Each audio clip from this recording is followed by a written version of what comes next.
7 नवंबर 1966 संसद भवन के बाहर लाखों साधु इकट्ठा हो चुके थे। नगाड़े बज रहे थे, शंख ध्वनि सुनाई दे रही थी और हर एक साधु की मांग थी गौ हत्या पर प्रतिबंध लगाओ। इंदिरा सरकार घबराई हुई थी। संसद बाहर के चारों तरफ पुलिस और पार्लियामेंट्री फोर्स को तैनात कर दिया गया और फिर अचानक गोलियां चल गई।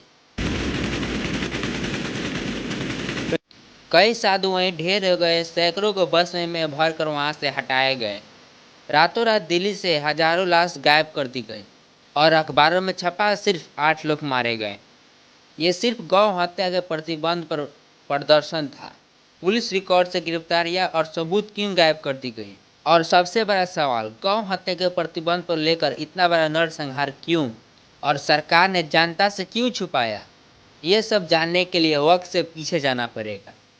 1947 में संविधान सभा की बैठक में हिंदुवादी नेता गौ हत्या पर प्रतिबंध की अपील कर रहे थे, लेकिन सामने से पंडित जवाहरलाल नेहरू कहते हैं, एक सेक्युलर देश होगा, धर्म के आधार पर ऐसे कानून नहीं बन सकते।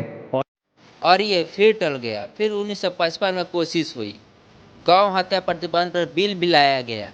इस बार भी नेहरू जी ने कहा, गौ हत्या पर प्रतिबंध लगा तो मैं प्रधानमंत्री पद से इस्तीफा दे दूंगा। लोकसभा में 96 वोट विरोध में किए गए, जबकि 12 सपोर्ट में किए गए।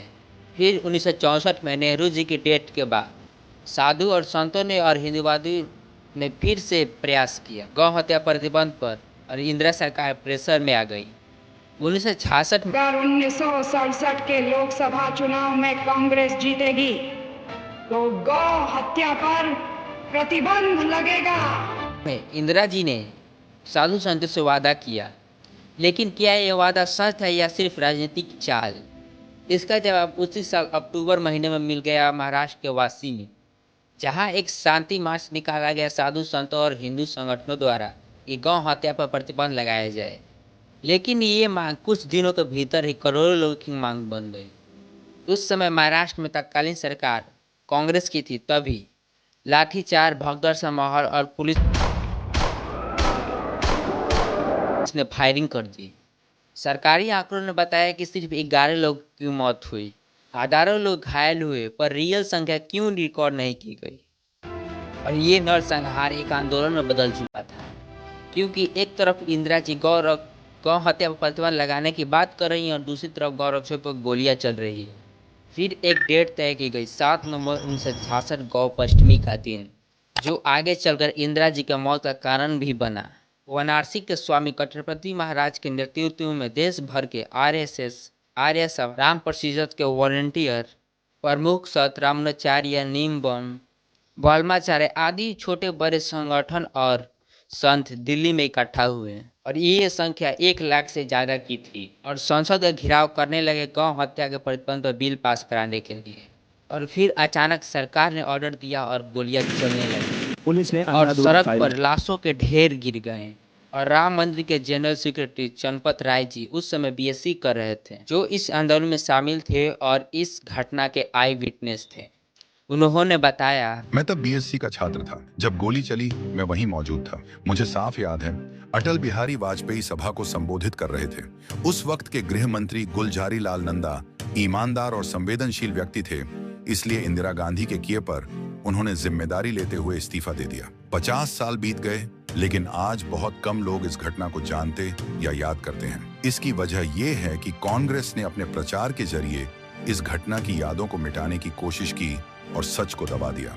और उसी समय हिंदुस्तान सभा के जर्नलिस्ट मनमोहन शर्मा पहुंचे और आंखों देखा एक इंटरव्यू में बताया, पटेल चौक पर पहुंचा तो मुझे रोक दिया गया, आप आगे नहीं जा सकते। और लाशें थे गिरे हुए थे, मैं दिखाई दे रहा था, खून बह रहा था, यहाँ तक कि मेरा जो जूता था वो ऊपर तक खून से लथपथ हो गया था। मजा जिसको बोलते हैं, जगह जगह फैली हुई थी सफेद रंग की, यह हड्डियों में से। इतने सारे लाश, लेकिन अगले दिन अखबार में आता है सिर्फ 8 लोग मारे गए। शर्मा जी क्या कह रहे हैं? सब वहाँ पे डेड बॉडी विलियमटन हॉस्पिटल में, सिर्फ एक हॉस्पिटल में 372, जिसमें बच्चों की भी थी और औरतों की भी। मोस्टली बच्चे जो थे वो, उन पर गोली का निशान नहीं था, वो शायद भगदड़ में कुचले, वहां पर मौजूद हिंदू संगठनों और आई विटनेस का कहना था 5,000 से ज़्यादा साधु संत और सन्यासी गोलियों के शिकार हुए और 5,000 ज़्यादा लाशों को सीक्रेट मिलिट्री बस और ट्रकों में भरकर जला दिए गए। दिल्ली के शमशानों में बिना रिकॉर्ड जलाए गए।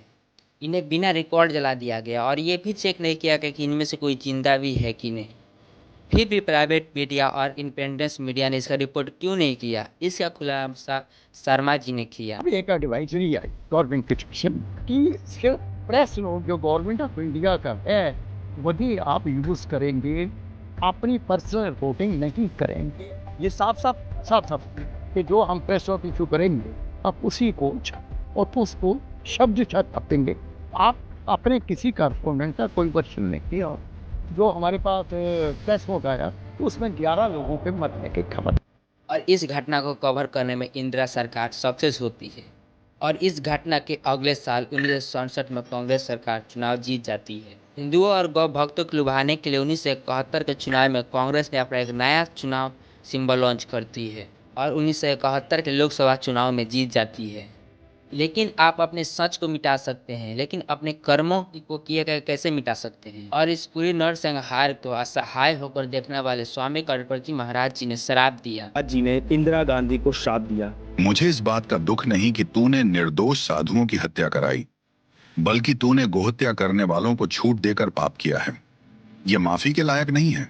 गोपाष्टमी के दिन ही तेरा भी नाश होगा। 31 अक्टूबर 1984 जिस दिन इंदिरा जी की हत्या हुई थी वह गौपाष्टमी का दिन ही था। और हिंदू के इस इतिहास को कितनी सफाई के साथ गायब कर दिया गया और ना जाने कितने इतिहास गायब किए गए हैं और छुपाए गए हैं।